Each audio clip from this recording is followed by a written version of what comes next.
সনাতন হিন্দু ধর্মে কালো রঙকে অশুভ বলা হয়েছে। তাহলে অযোধ্যায় প্রভু রামচন্দ্রের মূর্তি কেন কালো রং করা হলো জানেন কি?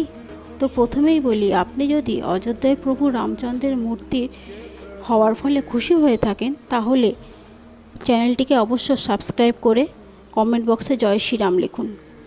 22শে জানুয়ারি অযোধ্যায় প্রভু রামচন্দ্রের প্রতিষ্ঠিত হয়েছে। প্রভু রামচন্দ্রের মূর্তির চারিদিকে বিষ্ণুর অবতার সহ হনুমানজির মূর্তিও বসানো হয়েছে।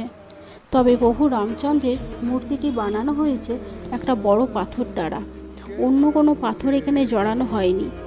আর কালো পাথরের কথা যদি বলেন, পুরো মূর্তিটি তৈরি হয়েছে নেপালের গণ্ডকী নদীর শিলা দ্বারা। পুরাণ মতে তুলসী দেবীর অভিশাপের ফলে শ্রী বিষ্ণু পাথরে পরিণত হয়েছিল।